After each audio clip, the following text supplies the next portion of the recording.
Construcción de confianza, dijimos, el jueves una invitación a liquidar con algún incentivo, veremos si suficiente o insuficiente, y aparece el proyecto de juicio al presidente de la Corte Suprema. ¿Cómo pesan o cómo juegan estos dos elementos en 48 horas? A ver, creo que se relacionan, pero van por carriles separados. Todo el tema institucional está muy impregnado de los intereses de la vicepresidenta y de su gente. Evidentemente tiene un impacto sobre la inversión, sobre las ganas que tienen los argentinos de ahorrar en pesos, de invertir, de hundir capital, pero creo que lo que más afecta a la falta de impacto de las medidas tiene que ver con las idas y vueltas sobre las mismas medidas. Entonces, si vos te pones a pensar, por ejemplo, retenciones, las subimos, las bajamos, las subimos, las bajamos varias veces. Y estoy hablando no solo de este gobierno.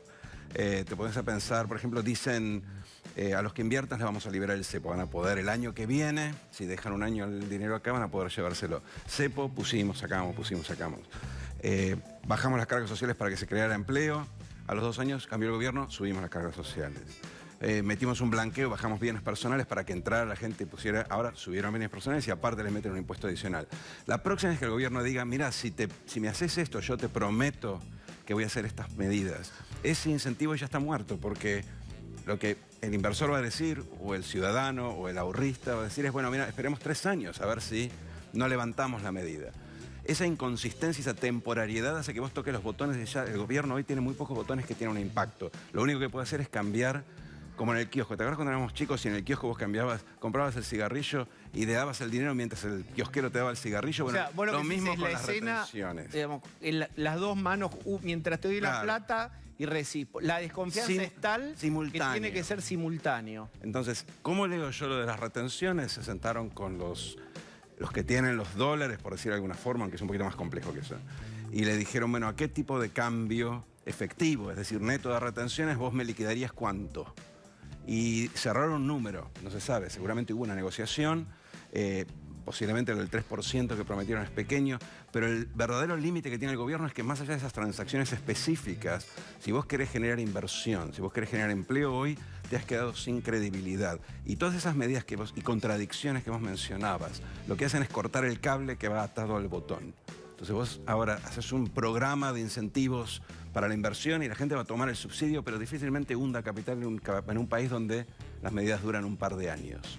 Creo que ese es el punto fundamental, el costo fundamental de estas contradicciones. Mito o realidad. Cuando la gente salga un poco más y afloje la pandemia y la cuarentena, cosa que no está sucediendo, pero digamos la gente circula más, va a circular más dinero y gran parte del PBI, 70% del PBI es consumo. Bueno, cuando se reinicie más fuerte el consumo, Argentina mejorará sustancialmente. ¿Mito, verdadero o falso? Es a la vez verdadero y falso. O sea, es verdadero porque claramente cuando se te derrumba la demanda, no hay inversión y hay una acumulación de inventarios, de stock. Las empresas un poco van acortando, van achicando su producción porque se enfrenta a una demanda menor. Entonces tenés que generar consumo y eso se va a generar de alguna forma. Ya hay muchísimo dinero dando vueltas y la flexibilización, esperemos que pronto, de muchas de las actividades y la movilidad va a generar ese consumo. Ahora, el crecimiento es producción. Entonces, si ese consumo no genera más oferta, no vas a tener un crecimiento en el sentido de más productos y servicios y sobre todo más empleo que los que necesitas ahora. Y si no generas más empleo, esa primera distribución que hiciste, que es básicamente dinero público, que es emisión del Banco Central, que va a los bolsillos de quienes consumen, se agota en la primera vuelta, porque ese tipo no consigue trabajo, entonces no hay como un multiplicador de ese primer impacto. Yo creo que si no resuelves el problema del empleo, que implica que las empresas no se achiquen, que no se vayan, que crean que mañana van a vender más que hoy, si no resuelves ese problema que está íntimamente ligado a la confianza, la primera distribución te genera es como empujar el auto, ¿viste? Y que corcovea un poco, pero después se te queda. Vos trabajaste mucho y en libros también la cuestión del empleo, el empleo del futuro. ¿Está haciendo lo suficiente el gobierno o nada para generar nuevos empleos, para fomentar la inversión? Yo creo que para generar nuevos empleos hoy no está haciendo nada. Hoy estás en una política esencialmente defensiva en el medio de la crisis, de la pandemia. Hasta ahora lo que ha hecho fue sostener los ingresos laborales, es decir, sostener los empleos que existen formales, porque son los únicos sobre los cuales tenés incidencia directa. Si vos mirás la pobreza los números de pobreza de la semana pasada. Casi 41. Bueno, pero ¿qué hay detrás de eso? Tenemos un sector de asalariados y empleados públicos que están sostenidos en sus ingresos por transferencias públicas y gasto público. Y después tenés otro 50% de informales y de independientes, que si vos mirás la masa salarial de estos trabajadores cae a pique, 40%. Entonces es completamente dual el movimiento.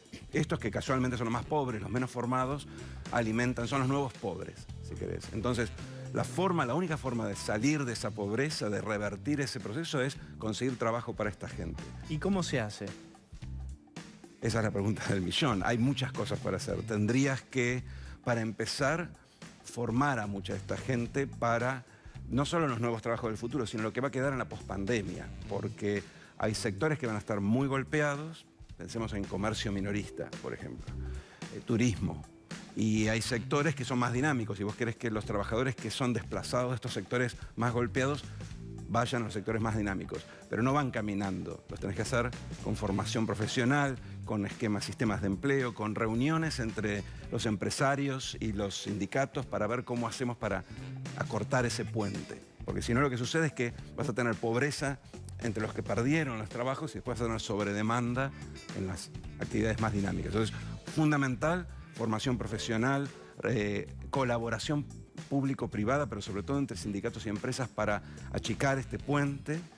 Y después, obviamente, medidas que fomenten la creación de empleo, o sea, subsidio al nuevo empleo en vez del viejo empleo, medidas que hagan que las empresas que generan empleo no se vayan del país o no achiquen operaciones en el país.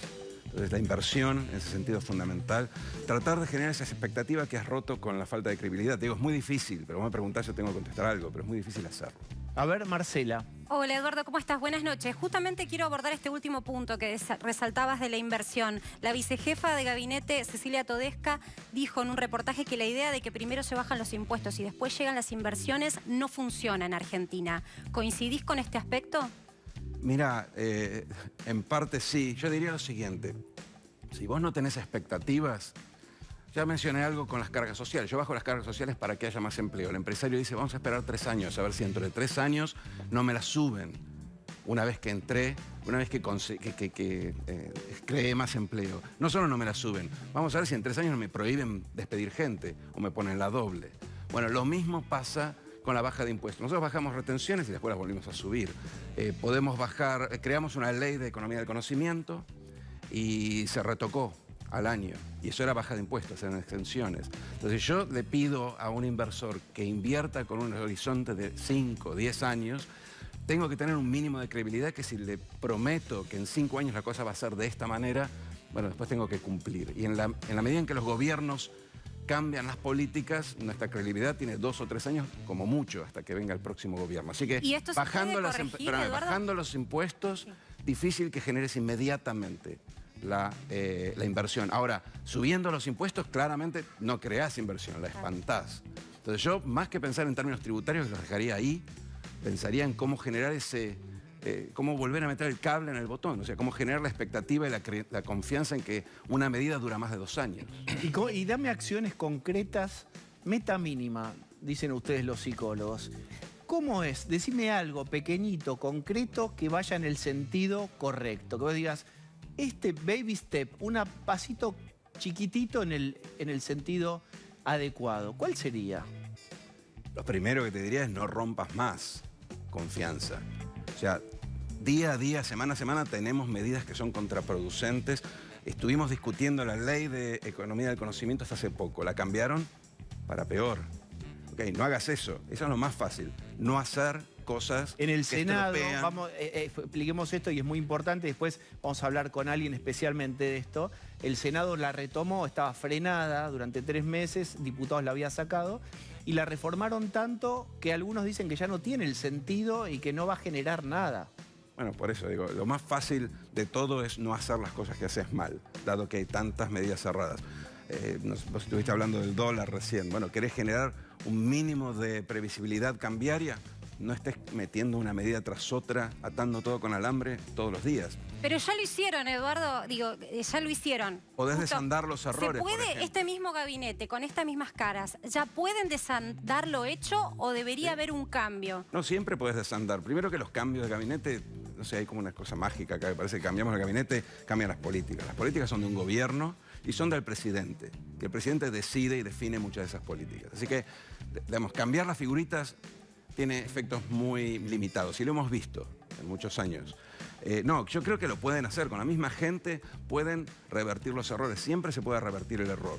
Modificaste una ley de manera equivocada, bueno, tratemos de ver volvamos con el sector y veamos qué es lo que está mal. Pusiste un impuesto que grava los ahorros que van a través del sistema bancario a las pymes. Por ejemplo, poner impuesto a la riqueza de los depósitos que financian a las pymes no ayuda a generar fondos prestables en pesos, por ejemplo. Bueno, revisa eso antes de que sea demasiado tarde. Yo creo que todo se puede recalcular y se puede revisar. No veo esa vocación en el gobierno. Yo creo que el gobierno, algunas de las cosas que yo estoy diciendo, obviamente disiente y cree que van en el sentido contrario. ¿Cuáles son? Me interesa esto. ¿Qué de yo no lo hablo que con ellos. Bueno, ¿qué de lo que vos decís, suponés vos, que y desde el punto de vista ideológico no comparten? ¿Por prejuicio, por juicio, por mundo de ideas diferentes a las tuyas? Mira, solo puedo interpretar cosas que leo, no hablo con ellos, pero recién mencionabas, por ejemplo, lo que dijo la vicejefa de gabinete sobre que salimos de la mano del consumo. No sé si te acordás de una película de Terry Gilliam, creo que se llama El Barón Munchausen, en donde una de las historias que contaba este varón, que era muy fabulero, era que lo habían tirado de un precipicio y él se había sostenido tirando de la cola de su propio cabello. Claro. Ok, bueno. Eso es generar un boom de consumo en este contexto, ¿sí? No funciona. Ahora, la vicejefa de gabinete piensa que sí. Podemos discutirlo técnicamente, pero ahí ves una diferencia. ¿Pero por qué? Explícame por qué. Todos no tenemos funciona. la ilusión de más plata, más consumo, vuelve la rueda a girar. Sí, pero primero que esa plata no la tenés. La tenés que sacar de algún otro lado. Ojo que cuando vos tenés para repartir es una cosa.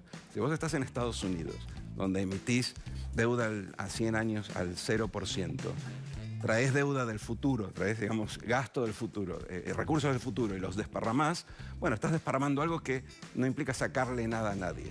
Pero si vos lo que estás repartiendo es emisión monetaria, que va a ser más inflación, o que va a ser más deuda, porque la tenés que retirar con deuda del Banco Central, con las LELIQs, entonces estás tirándote de tu propio pelo. Si vos lo que haces es gravar al capital productivo para distribuir y repartir en el consumo, vas a tener más consumo, pero el capital productivo está viendo cómo hace para reducir su exposición al próximo impuesto a la riqueza.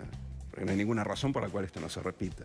Entonces, en ese sentido me parece que lo del consumo es circular, ¿me entendés? Estás como empujando de un hilo, como dicen los gringos. Entonces estás tirando de algo, pero no tenés la demanda la oferta que lo sostenga. Vos de esta situación, no digo que sea fácil, pero solo salís si reactivás, aunque sea a un nivel mínimo, la inversión. Es decir, ponés los ahorros argentinos, la mayoría de ellos dolarizados, a trabajar en el país. Y lo que estás haciendo ahora es incentivando que esos ahorros se protejan. Pero hay no sé, escucho una, dijeron, los activos que vengan y se pongan en inversiones inmobiliarias no pagarán, no sé, creo que era ingresos brutos o algún otro impuesto por X tiempo. ¿Sirve? No sé, los acabás de grabar con el impuesto a la riqueza.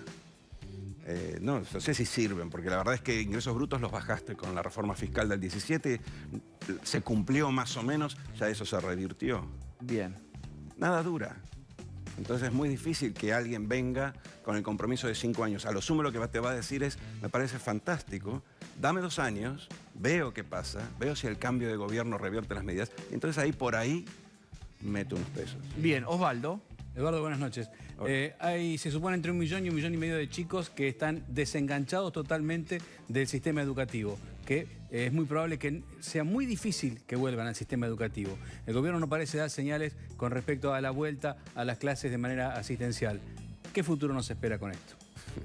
Mira, necesitaría mucho tiempo, pero déjame que te haga el siguiente recorrido. La literatura académica sobre educación y sobre trabajo tiene como hechos estilizados, en el mundo, no solo acá. Por ejemplo, si vos querés explicar la distribución del ingreso en Argentina, América Latina, en general en Estados Unidos, es la distribución del ingreso laboral, porque la gente fundamentalmente su ingreso es laboral, ¿sí? Si vos querés explicar la pobreza en Argentina y la caída, del deterioro de la distribución, es gente con peores trabajos o gente desempleada. Si querés explicar el salario de una cohorte de gente, lo que más explica es básicamente el nivel, los años de educación y el nivel de educación, ¿sí? Si vos dejás a los chicos un año y medio fuera, se desenganchan, bajan los años totales estudiados, porque esos pibes muchas veces no vuelven, vas a generar más pobres. Son los pobres del futuro. Los pibes que dejás afuera son los pobres del futuro. Si estamos tan preocupados por la pobreza del 41%, bueno, esto es simplemente más pobreza. ¿Por qué pensás que al gobierno no le interesa o al menos no parece interesarle el tema? Yo creo que al gobierno le interesa, pero está en manos de los sindicatos que se oponen a ir a clases con diferentes argumentos. O sea, me parece que la discusión es entre el gobierno y los sindicatos. Me parece que al gobierno no le interesa tanto porque no pierde tantos votos haciendo esto. Los chicos no votan. La educación nunca fue decisoria de las elecciones. Es una pena, pero hay que decirlo. No vemos marchas ni clamores populares para que abran las escuelas, ¿sí? Hay más demanda para que abra el fútbol que para que abran las escuelas. Entonces, Muy bien. Y los casinos, no te olvides. los casinos. Vamos a volver a las raves antes de abrir las escuelas para dar clases. Eduardo Gra